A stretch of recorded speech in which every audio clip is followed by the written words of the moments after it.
Hello and welcome back, everybody, to the DanJohnUniversity.com podcast. I'm Dan John. Each and every week, I sit down and answer your questions. When I saw the episode number today, I thought about the first time I cleaned 300 pounds. It was during the 76 Olympics. My coach, Dick Nottmeyer, and Jim Schmitz were both up in Montreal. Lee James had won the silver medal the day before. And my dad took me to the sports palace in the city. My personal record in the clean and jerk was 270. And by the time I walked out the door, my personal record in the clean and jerk was 303. It's a good way to start this episode because it's a good reminder, folks, that even though we all would love to see linear progression, it just doesn't happen that way in the real world. It was kind of nice, though. At age 18, I was strong enough, even though I probably weighed 204 pounds, maybe 203. I was strong enough at that time to be an international level discus thrower, but I just didn't know it at the time. So it's a good memory. Reminder, if you have questions, send them to us at this address, podcast@danjohnuniversity.com. We'll do our best to answer each and every one, but the volume of questions is really exploding lately. We'll do our best. Our first question today is from Bobby, and it's a longer question, but I think there's some value in it. Bobby says, I'm a mid-30s guy, so I don't know if he means he's in age 30s or if he's from the 1930s, but I'll answer it either way, who has been lifting recreationally for a while, and I'm dealing with some lower back issues. Interesting, Bobby, and I think a lot of our listeners would agree. Weird things happen in our late 20s to mid-30s in our lower backs. It could be desk jobs. It could be, the first signs of the middle age spread. I don't know. But it's not uncommon at that age to get the first blast of back issues. Doc says the lifting combined with the Nordic skiing and ice skating winter and cycling and rowing in the summer may just be too much for my lower back given the way I'm built. And I think your doctor added a good point there given the way you're built. Certainly, in my world, DNA is huge. I would look for really tall basketball players and really tall volleyball players and really fast people in track and field. In the sports you're talking about, DNA is a factor also. So let's see how this goes. I recently picked up a stability ball and have swapped out overhead presses for single arm stability ball kettlebell bench press, kettlebell rows for single arm TRX rows, swings for stability ball bridge and leg curl as my hinge. Oh, I see. You got rid of swings for stability ball bridge and leg curl and Nordic knee bends instead of front squats as my squat. You're a brave man to do that. What do you think of these movements and about the value of the stability ball in general? Is there any negatives to keeping weight off your spine as much as possible, especially when you've already hit the heavy weights hard and reaped those benefits? I'm not a fan of any of that stuff. I'm sure I'm going to get a lot of emails, but I think there's enough instability in the sports I coach in life that training on unstable things in the gym has issues. Now, listen, I've done it. This is maybe 20, 30 years ago when this stuff first showed up. You remember those, everyone was jumping up and down on the balls and, there are some exercises I like a lot. I like the big round ball and where you put your elbows on it and you do the circles with the planks. I think that has value. And obviously, because you're kind of overcoming injuries, I like it. But, and I do think, and I like what you're doing here. The single arm row and the single arm bench, I think those are great for everybody listening. I'm a big fan of both of them because they do chase your asymmetries. They do attack your asymmetries. I have no issues with the bridge and leg curl. And I'm not exactly sure when you say Nordic knee bends, because there's if it's the sprinter's curl that I'm thinking of, that's a high-end exercise. One of the things I think you're finding yourself naturally moving towards, Bobby, is bodybuilding more. And I think that's something I would chase a little bit if I were you. I would even go the opposite way of what you're doing. I would go, if you can, I mean, I don't know if you have a gym set up near you, but I'd go, if you can, go to a gym and do machine-based work. When I hurt my back, and famously I got back from the Middle East, and it was simply picking up a typewriter.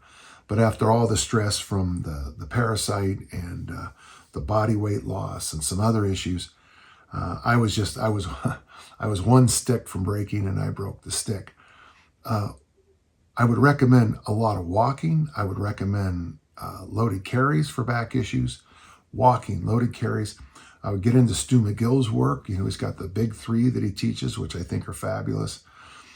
And if you are going to do any weightlifting for a while, let the machine be your stability.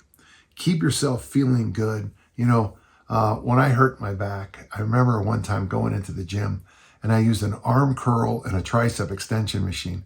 And I might have done leg extension, leg curls, but just feeling my body, just feeling the pump. And I mean, I'm right back in 1977, pumping iron, just feeling the pump just made me feel alive again.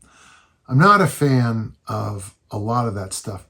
Now, having said that, I'm not a physio. I'm not a physical therapist. I'm certainly not a back doctor, but I've never liked them. You sent a question to my podcast, and I'm answering it as me. Oh, there's a shock. So there are some things I like in the world of rehab, and there's some stuff I don't. If this is what you're doing, stick with it. If anything comes up, you can always back off and move to machine training. And I'm begging you, get your walks in, and then put your hands, next time you're putting your belt on, make sure you measure your waistline. If your waistline is creeping up over half your height, so your height is 2, you want your waistline to be half that, so 1-to-2 ratio. If it's over that 1-to-2 ratio, let's also look at maybe sparing yourself some long-term injuries by looking at calorie control, and some walking. Interesting way to start today, but should you start to ease up on your joints, depending on what you want in life and where you want to be at my age, 68, being friendly to the joints is a good idea early. We have another question coming right up on some other things that'll tie into it too, and I hope I'll answer more of that question later. Thank you, Bobby. So we got a question from someone named Antwins. I'm currently in the 2nd week of the Armor Building Formula. It's a book I wrote. You can find it at armorbuildingformula.com. I'm constantly expanding supplements and putting them on danjohnuniversity.com in the essays section because all these questions I keep answering. So let's keep going. I have, and he's already loving it, I have 2 20-kilo bells and 1 28 that he can't press yet. So that was the setup I had for a while, 2 20s and a 28. Yeah. I can press the double 20s for at least 13 reps, good number, and I've done it in the past, the armor building complex, 30 rounds every minute on the minute, which is the goal, yeah. My goal is to get to at least 36 rounds of the armor building complex in 30 minutes, so just faster than every minute on the minute, and 120 presses in 30 minutes. So if you do the 2, 3, 5, 10, so that's 6 rounds of that. So good. Those are good goals. I have a dilemma. On press days, he presses the double 20s for 2, 3, 5, 10 reps, and he's aiming for 120 total. Or he can push press the 28K for 2, 3 reps, and then press the double 20s for 5 and 10. I remember this from a previous podcast. What are the benefits of each? What do you think? Oh, so you're giving me the options here. Well, I would just do this.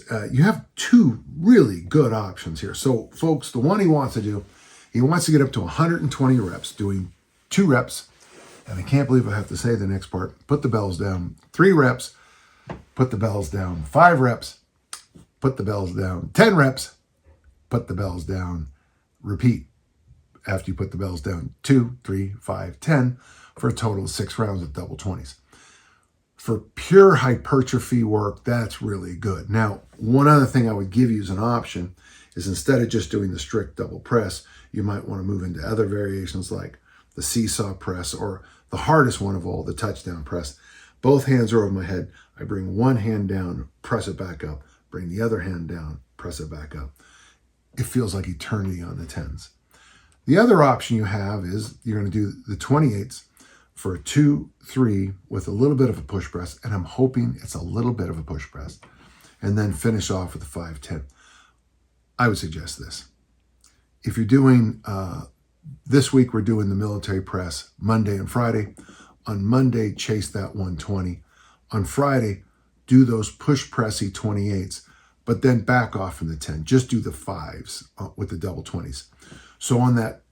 So every other press workout, you'll do 2, 3, 5, 10 with the 20s on that one press workout. The next time you'll have an ABC in the middle. You'll do the double 20s with the push press and just 5 with the double 20s. An ABC workout, back to the 2, 3, 5, 10s, an ABC workout, and then the 28s. On those 28s, I think would be a good goal for you. Pop it up, slow it down. Pop it up, slow it down. Fight those bells all the way. It's interesting, listeners, because I think if you do have a narrow range of bells like he has, this is a really good solution, and I'm going to probably steal this from you, okay? Because I like it a lot. So good. So just remember, you're going to change up those workouts a little bit. So you're going to have a lot of volume on one day and a lot of load, but much less volume on the other day. Okay? A great question, and thank you. We have a question from Bear. And of course, when I travel in Scandinavia, they call bears Bjorn. And when I teach them bear crawls, we call them Bjorn crawls. And then I ask the question, because not everybody in those areas has my sense of humor. I say, what do Bjorns call Bjorn crawls? And they all look at each other and go, we don't know. And I say, crawls. And no one laughs when I say that either. So we'll move on. Bear says, been listening to a few John McKeon podcasts. Wow, he's been gone for a few years, so maybe I need to find these too, where he discusses his ideas on overloaded isometrics at the mid-range of movements. Yeah, I've always been a big fan of isometrics. I use them teaching techniques in track and field. You put the person in the position you want them to get into, you hold it for 12 seconds, you shake it out, and very often the neurological system has figured out, that's what you want. In the weight room, of course, I had that famous story with my coach, Dave Turner, getting me out of my sticking point in the front squat by putting sawhorses at 34 inches. And we did dead stop isometrics, which was the mid-range for me. Have you tried these in any of your training programs over the years? I just said that, yeah. Would there be any value in adding them just on my own workouts? Just curious if you think there is any value to add them to a program. Bear, I think isometrics are phenomenal. And now, boom, asterisk, go to the bottom of the page. They only work for about 6 weeks. So if you decide to get an isometric rack with all the pinholes about every inch or so up, if you train for 6 weeks at, say, and it doesn't even matter what the lift is, bench, deadlift, an Olympic variation, press variation, squat, doesn't matter. If you train for about 6 weeks, you'll get freakishly strong at that pin, at that spot where you pull the pin off. And after about 6 weeks, you've nailed the benefits. If you are doing deadlifts, just a small thing I would recommend from my own experience, wear a mouth guard, because the tension up here is incredible. And you can mess up your teeth, as my dentist told me, which really shocked me. Every 6 weeks, you probably want to take a week or two off of them, find a new position. And then again, about an inch or 2 inches, that's a whole new world, to be all Disney on you. I think there's great value in them, but they have to be done intelligently. Years ago, it had been right around the turn of the millennium, I had a great conversation with Dick Smith, one of the real pioneers of isometrics, functional isometric contraction. And he said very interestingly that the guy who wrote the most about him, Bob Hoffman, knew nothing about him. I have a number of Bob's isometric books in there. And Dick was real clear that he still thought Olympic lifters should include isometrics in their training. And he had a very interesting programming idea where 2 days a week, and by the way, guys like Bill March, I mean, these guys, they did the overload system. So, you put the bar at about here in your clean, shrug, and you build yourself up to 880 pounds. And when that 880, clears the pins, it'll take a few weeks. When you clean 300, it's going to feel a little light. So yeah, I have great belief in. And then so 2 days a week, you would do a strict isometric workout, either the static method, the Lou Reiki method, or the Bill March progressive overload method. And then 2 days a week, you Olympic lift. And he felt that that was the answer for American lifters. It got no traction. No one ever discussed it, but I always thought you listen to people like Dick Smith who've been around and see things. So yes, I think isometrics have a value. For those of you who are just listening, you're driving in your cars, you're taking your kids to school, and I don't want you to think, one more thing. If it appeals to you, gentle listeners, try it. And if it's just more, don't. Okay. Bear, that's a fun question. And we don't get many members of the what is the family of bears? I know that Arcturus means bear. Oso. Is it the Ocean family? I don't know. My Latin's not where it used to be. I learned it as a child. All right. Well, we have a question now from Brett. Brett says this. I am sure you have answered this question many times, and I'll answer it again. So I apologize in advance for the duplication. However, the fitness culture has been inundated with dedicated, separate, and distinct mobility programs, which are sometimes very time-consuming. Oh, I know. I have a book up there that recommends like 26 different movements to be done like in 1,000 a day each. And I kept thinking this has got to be a proofreading error. But I just can't see myself doing, that 1,000 times a day and still getting everything else in. I have found it difficult to coordinate these separate programs with my strength and cardiovascular training, and I reach a point where I feel enough is enough. And you've answered your question right there, Brett.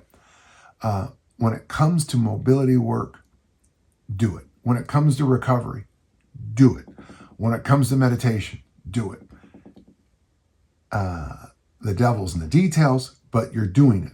Let me talk about how we incorporate it in just a moment. I know you encourage Tim Anderson's original strength work, such as pressing reset, which I also enjoy. Yeah, I'm a certified professional original strength clinician. I'm very proud of it. I speak at their workshops. I have, Tim. I think if you talk to Tim, I might be the person that encouraged him to go to publish. I have several of his books as well. I apologize. What is the opinion as to any additional mobility work that is necessary aside from original strength to keep us healthy and fit? Ideally, I'd like to find a way to incorporate this into my other training sessions so that I don't feel the need for those time-consuming separate mobility sessions. Any insights will be helpful. Brett, you got to train with me one time, okay? So here's how I do it. So whenever I do a push in my training program, you can come and go on my gym wall and you'll see it there. I always do neck nods. Now I do neck nods either in the prone position for certain exercises, seated like this, and my favorite one is when I grasp onto the pull-up bars, and I do neck nods while I'm hanging. For me, I call it poor man's chiropractor, because if you're walking close to me, you hear as my neck relaxes. When I do pulls, I always do the neck rotations. We call them find your shoes in my gym. This is a variation I'll show you right now. We call these seated twisties. I'm taking my left hand and I put it on the outside of my right knee, and all I'm going to do is lead with my eyes and look behind me. Seated twisties are marvelous. That same position on the floor, so my belly is down the ground and prone. Both knees stay on the ground, and then I lead with my elbow, and then I stick my right hand on my right butt cheek and push back. We call those Elowins, named after my granddaughter, because she was sitting on the floor doing it, and I thought, that's a really good idea. Push, neck nod, pull, neck rotations. If we're squatting, we do 6-point rocks. So, and they're very complementary. Now, most people I work with spend way too much time in chairs. Most people I work with probably need to work on their body composition. My hand just went up.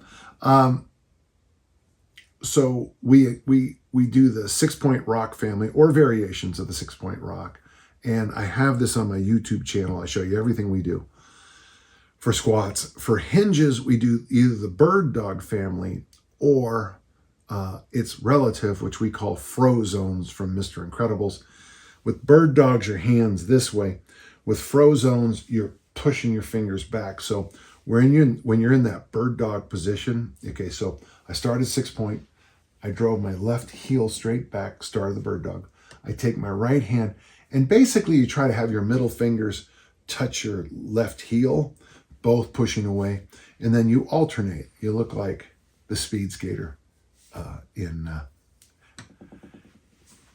Mr. Incredible. And I love stupid names, and I said only when I'm explaining them do I realize how stupid they are.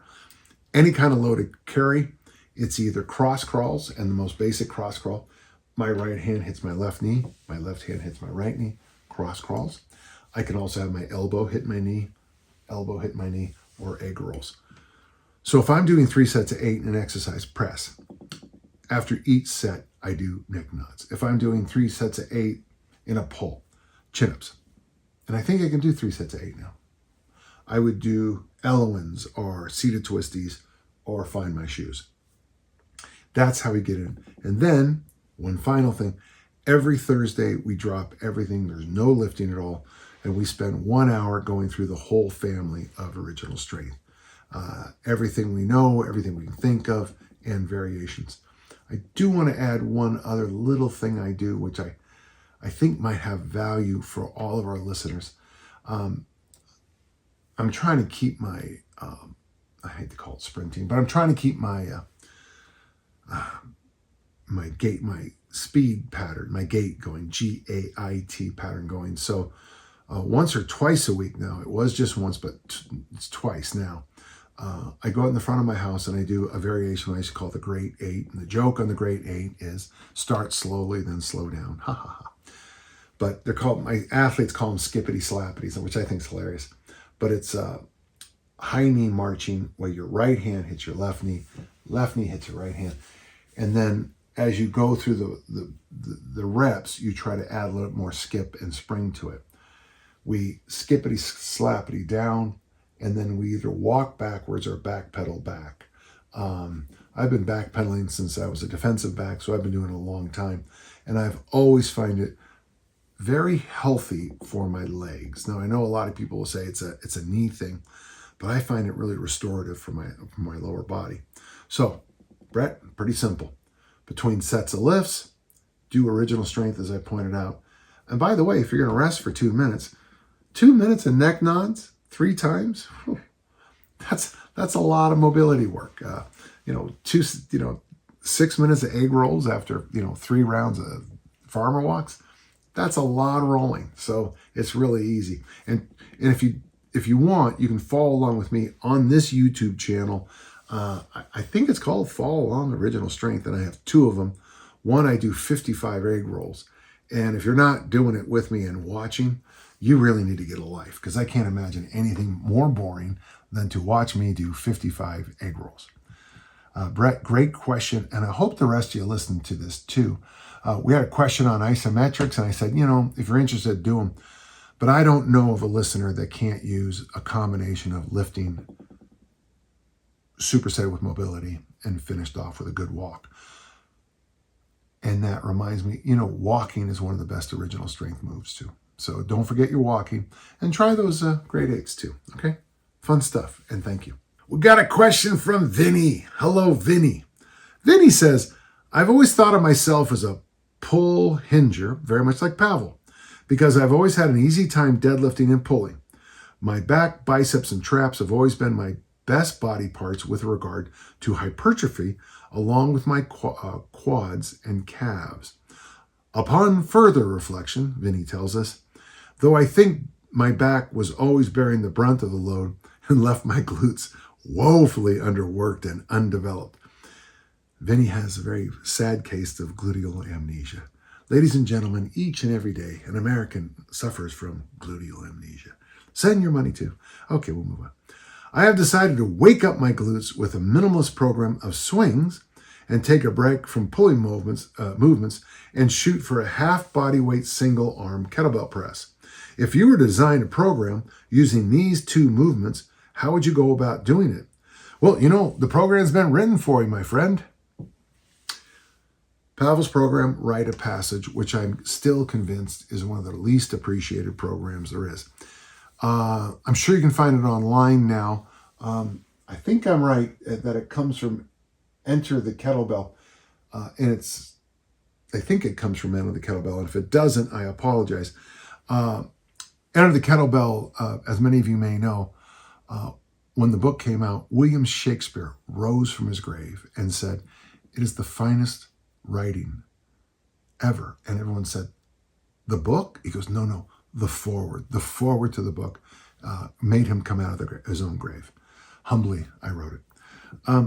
That's the program I recommend for everybody trying to do the, pass the RKC. If you know how to snatch, kettlebell snatch, I would also do the idea that's in the book 2 days a week. So it's a 3-day-a-week program, a heavy, medium, and light day.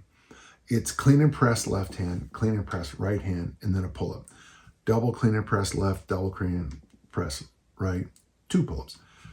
Triples, 3, and then it goes 4, 4 later, 5, 5. Graduation day is 75. So you're going to do 5 rounds of 1, 2, 3, 4, 5, and it tallies 75. So that's 75 clean and press left, 75 clean and press right, and 75 pull-ups. Then you go swing. When I finished that workout, I was using it to get ready for my own RKC back in 2007. I kind of laughed out loud because I felt, man, if I can do that, nothing they throw at me is going to hurt. And the next day, in fact, I remember I actually talked to Pavel because he wanted to make sure I was coming down to San Jose. I passed the snatch test. It's in the book. This is why I did it. But I went into my garage and I wore an oven mitt and I passed the snatch test holding onto an oven mitt. One other thing, I also did it with a 28. This is when Danny was at his peak. I was 49 or 50 when I did that. So I was young and alive. That's what I would tell you. When you get to minimalist programs, I just want to, just real quick, I'm not always a fan of minimalist programs until I am. And let me explain that real fast, folks, real fast. Sometimes life just makes you if you want to keep doing this, you just got to cut back. I'm sure a lot of you, when you first came online, you were probably, some of you were 15, 16, 14, and you're all internet experts, you're all internet warriors. And now some of you are still lifting weights 20 years later, but now you've got a house, you've got cars, you've got a lawn, you've got screaming kids, you've got a wife, you've got a community, you've got a job. The idea of working out 6 hours a day at age 18, 19 is far different than trying to do that at age 35. So minimalist programs like the Rite of Passage, I'm a big fan of, and always keep those in your toolbox. For those of you into the barbell world, that's why, I've mentioned this many times, little Danny John at age 14 recommended 50 years down the line that if adult Danny John just did the squat, snatch, and clean and press, he'd cover everything. Well, Danny John was a smart kid, because if you're only going to do 2 barbell lifts, the clean and press and the squat snatch, those are pretty good choices. I told Pavel that in his book, Power to the People, that if instead of the side press, it would have been the bench press and the deadlift, no one else would ever write another book. And we'd have entire gyms made up of just bench press and deadlift racks, because if you can get everything you want from 2 lifts, a lot of people will do the bench press and the deadlift. Of course, what's going to happen in the comments, people are going to say things like, one hand rotational zip line, ascending flies, and, Zercher spider, Marvel Comics deadlifts or something like that, and all the stuff I've never heard of. But I'm a fan of minimalist programs. In '91, when I was first hit by life, Kelly and Lindsay, 2 full-time jobs, and my friend, the late great Jorn Svensson, told me to just lift 2 days a week, and I did bench and clean, snatch and one day, and snatch and squat the other. And that turned out to be the best years of my Olympic lifting. So it works, folks. It works. Tighten down your diet as best you can during this time. Count calories. Go for walks as appropriate. And do the rite of passage. And Vinny, all your dreams will come true. A lot of them anyway. All right. Great question. I hope all of you listened, and I hope all of you listened to that last part. And I know most of you don't, because I could look at the channel and realize most people drift off after the first 20 seconds of these. But listen, we got a question from James. James says, I've heard you talk about certain exercises that you would pick if it's the only ones that you could do for the rest of your life. I purchased Armor Building Formula. Well, thank you, James. And completed it. Good job. I want to know if I started to program clean and press with kettlebells and paired it with a heavy barbell deadlift, would I lose my squatting strength? Well, I don't think you ever lose. Okay, we'll go on. I don't feel the deadlift as a whole in my quads, but even I know there's some residual work. I'm trying to stay as minimal as possible as I'm running out of time the older I get. Yeah, I know that feeling. Do you think there's more return for the heavy double kettlebell front squat or a heavy deadlift? The ABF, the Armor Building Formula, available at armorbuildingformula.com, has been my favorite minimalist program. I just wanted to push myself a little bit more with the barbell to get stronger. I'm surprised, in the book, which is behind me, I do have an easy strength Armor Building Formula in there. And just a real quick idea. I never had the deadlift. You've heard it. If you listen to my channel, I'm Mr. Wonderful. I was born to deadlift, and it always came easily to me. And I've only really officially deadlifted heavy 3 times, and it was always for a bet or to win something. But you probably don't need the deadlift as often as most people think. Why don't you just stick with the Armor Building Formula, and then on the day that you have spare time, say you're lifting 3 days a week, and say your 3rd day is Saturday, or however it works out, could you then do, I'll tell you one thing, after the Armor Building Complex, you're warmed up. You'd be able to go heavy right away. After the pressing day, that would be an interesting combination. But maybe just once a week, add the deadlift in. And then, James, I would take your time on this. Do the ABF as written, and then add the deadlift 1 day a week. Try it once, 2 weeks. Kind of, the old thing I always say, fold your arms, think about it for a minute. If you strive to go 2 days a week of the deadlift, make one the heavier day and one maybe a day where you get some volume in. I know some people have recommended up to 3 sets of 20, and that's in return of the kettlebell.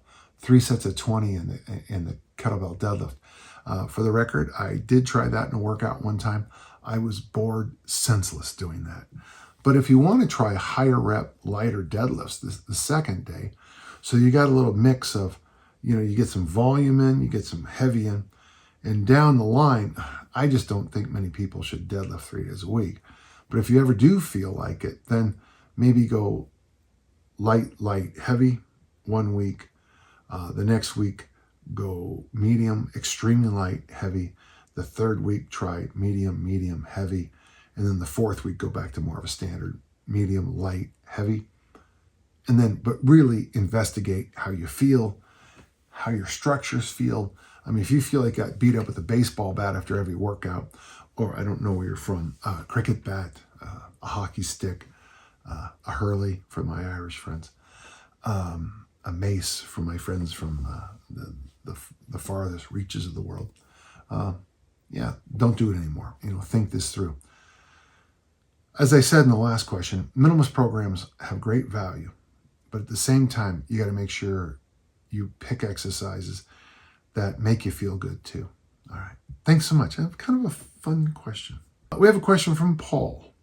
I've been splitting my train up into 4 12 to 13 week blocks during the year for quite a while now, and I find it's a great way to break things up. Yeah, I like that too. I think that's a great idea. In the fall, for him, the fall is August, September, and October. I generally do the ubiquitous Wendler 531, boring but bigger, which is a phenomenal program. I love the 4-day week variation on it, where you're doing the one heavy lift and then you're doing 5 sets of 10 and one of the other 3 options. It's a great workout. Winter has become your easy strength protocol for 2 6-week blocks with different flavors. So you have a mild mixing. Good, I like that. And spring, March, April, and May, an Olympic lifting block. These all work great, but I've never been happy with the summer program. Yeah, and it's interesting you say that, Paul, because whenever I do the seasonal approach, summer tends to be general screw-around-itis.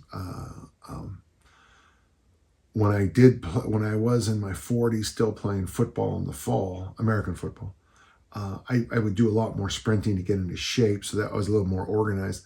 But the moment I stopped doing that, I just kind of fell off the rails, which is one of the reasons I started doing Highland Games, is to keep myself focused back on. I'd been doing Highland Games, but that's when I started doing more. The last few years, I've done kettlebell complexes and maybe a few sprints. I like that. It's fine, I guess, but wondering what your suggestion might be. I do a bit of fly fishing guiding in the summer, so ideally I need to keep it to 3 days a week. If it matters, I'm a 54-year-old male in decent shape, but definitely skew more towards a power lifter than marathon runner, if you catch my drift. Paul, I've already written it for you. Armor building formula. 3 days a week, you'll get pressing in, which will be great. It'll prep you for your Wendler program and your OS.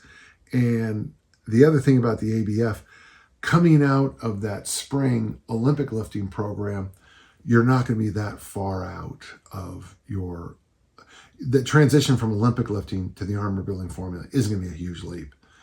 Armor building formula. I slapped the table. Final answer. That was easy. And, I'd like to know what you think about it, okay? Get back to me when you can, all right? Thank you. This is an interesting question. When I went over the questions today, I kept thinking, it's an exercise I have done, but I've never really done. And okay. Sean asked this. Just wanted to know your thoughts on the kettlebell floor press as a pressing movement for easy strength. The 28K bell is too heavy for daily overhead pressing, but is just right for a floor press. Also, performing a supine bridge for 10 or so reps with the mini band around the knees and then holding the isometric while doing the floor presses has added some benefits of much needed glute activation before going into my swings and goblet squats later in the workout. Wow, the floor press. I have a few friends, actually one time, this is back when I lived in the old house over there on the other side of Murray. They came and visited. We had a nice little kind of I wouldn't call it a workshop, but kind of a gathering of people who love lifting. And a number of them popped on the floor to get their workouts in. So, being a follower, I popped on the ground too, did a set and decided that with a formerly busted forearm, I'm not doing them. Because when that elbow hit the ground with weights in it, I didn't like it. So for me personally, because of an injury. And I've had surgeries. It's funny. I can go like this and go 2 surgeries there, 2 surgeries here, 1 surgery here. The life of an athlete. I personally don't like it because it triggers me. It triggers my injuries. But I like it for you. I like what you said here. I like what you said about you struggle with the overhead press, but it works great for those floor presses. So, gentle listeners, that's something you kind of keep in the back of your mind. You know, the other day I said, and somebody, I think they had an aneurysm. I said that, yeah, as a kettlebell teacher, I rarely do swings and get-ups anymore.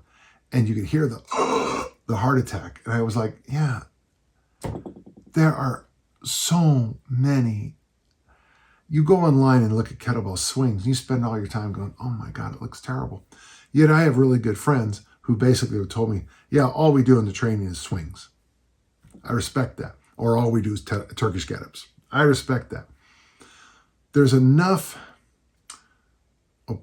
personal opinion, there's enough variation in human design that not everything works for everybody. Man, if you're getting that floor press to work, keep doing it. Other listeners will be listening going, I'd never do that. And others will be going, I'm going to try that. Some will hate it, some will love it. So Sean, for you, and I want you to stamp this on your gym wall, take a picture. The floor press is Dan John approved. Thank you. I don't know why I do that stuff. Okay. We got another question. This is from Wanma. I have a question about easy strength. In even easier strength, you say the swing covers the hinge as well as a pull.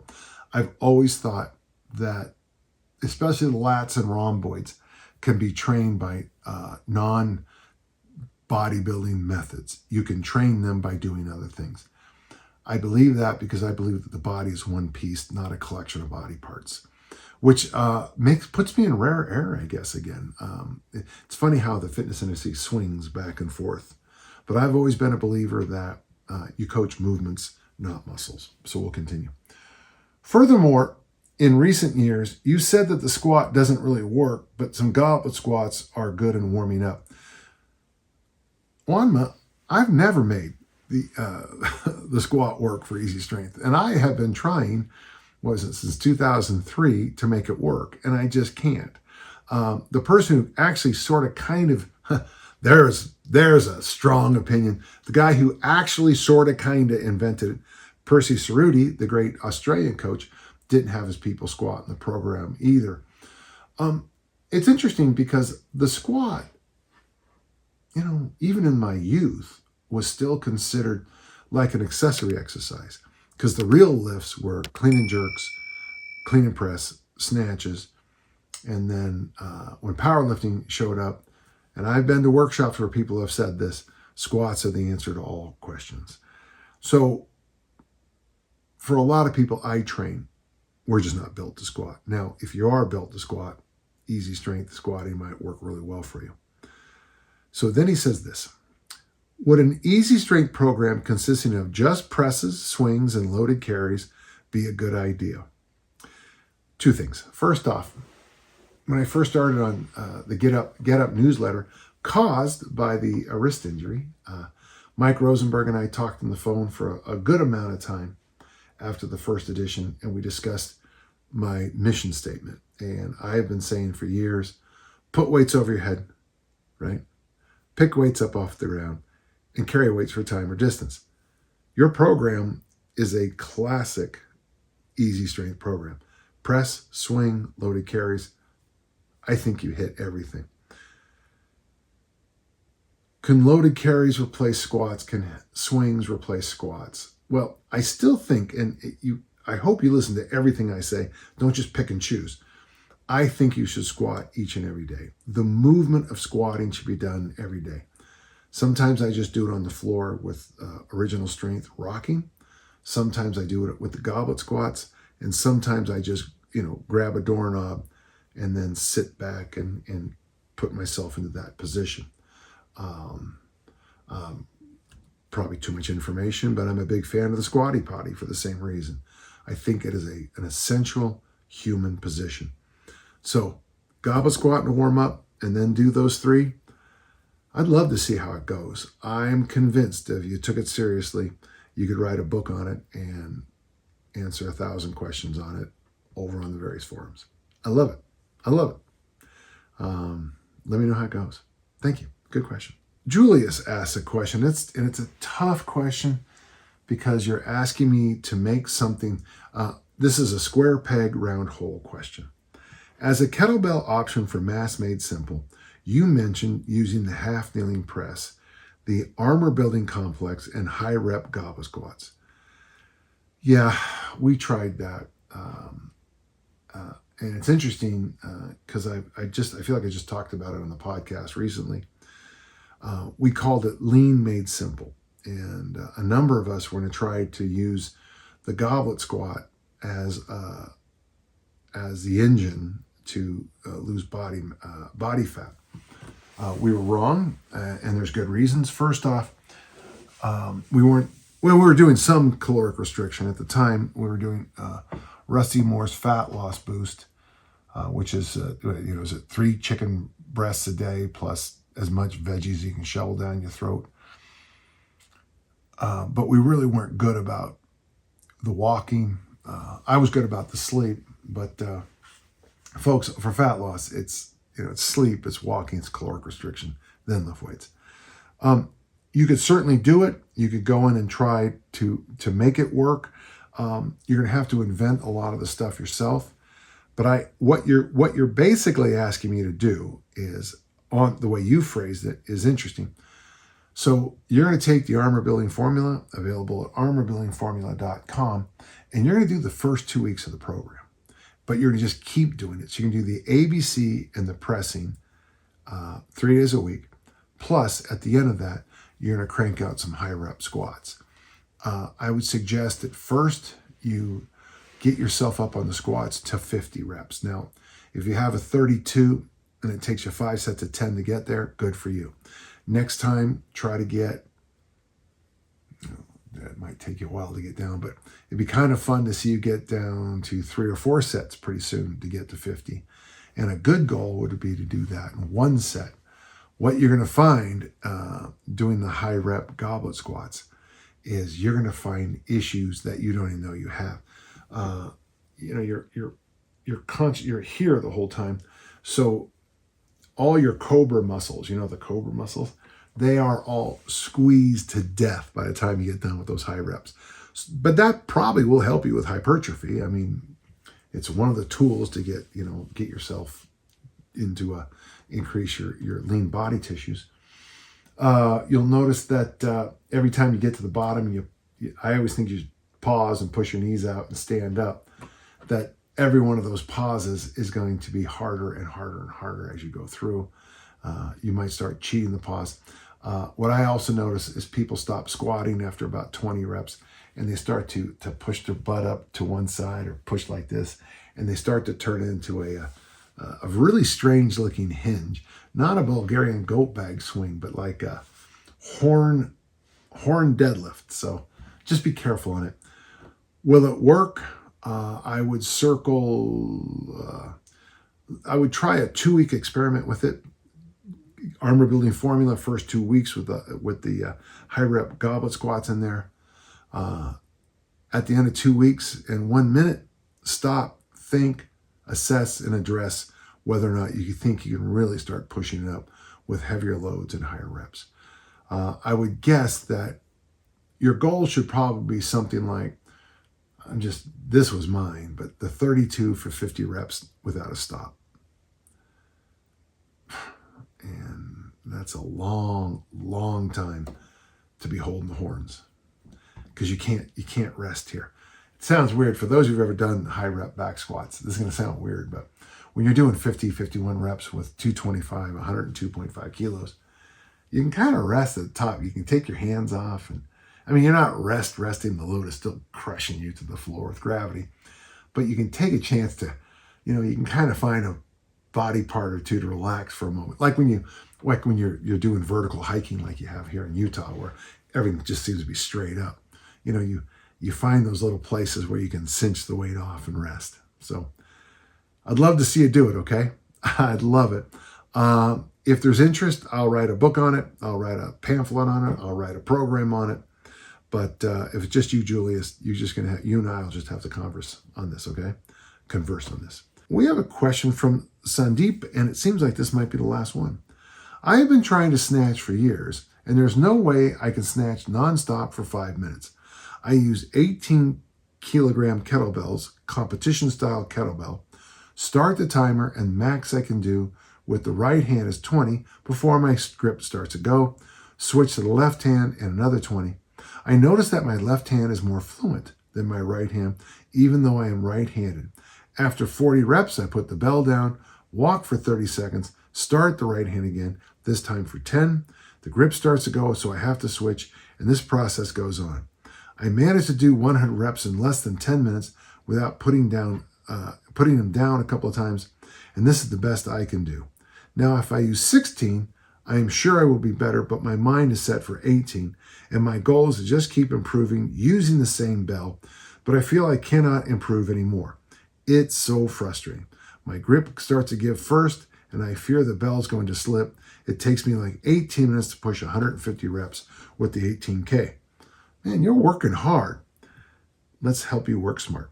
Wonder if I regress to the 16 for a few weeks before I use the 18 again. It's just so tough and discouraging. I have no idea how people manage to do 100 reps with the 24s for 5 minutes nonstop. Any feedback? And I don't want to ruin your day, but Coach Barbieri and I once did the 24s 200 times in 10 minutes after pressing the beast. And I got to tell you, folks, if you want your heart to pop, that's the way to do it. I have over at Strong First and on danjohnuniversity.com, I have my prep course for kettlebell certifications. One thing I think you need to do is stop. I mean, I don't know how just for a moment, put yourself as a track and field athlete. Every day your workout is to line up at the starting line of the 400 meters, run as fast as you can and time yourself.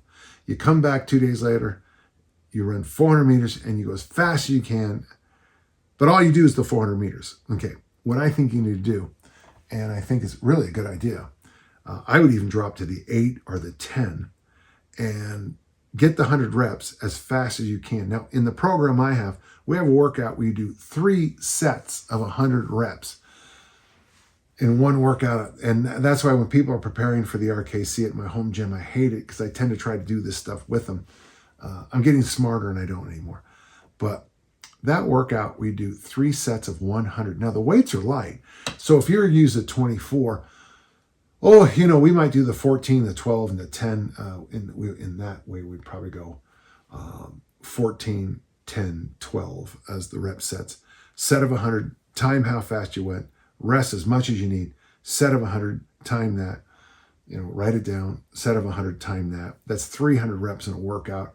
It's brutal, but you learn that when you get to 80 or 70, you're still going. You're still okay. I also have another variation I want you to try out where you would do, in your case, you do things a little different than me, but it's a 200 rep workout where you go, and I'm just going to, so just imagine, when I say 20, just think left, and then when I repeat it, just think right. So you do 20, 20, 15, pardon me, I'll start again. 20, 20, 20, 20, 15, 15, 15, 15, 10, 10, 10, 10. And then you go up. So exhausted, now you add weight.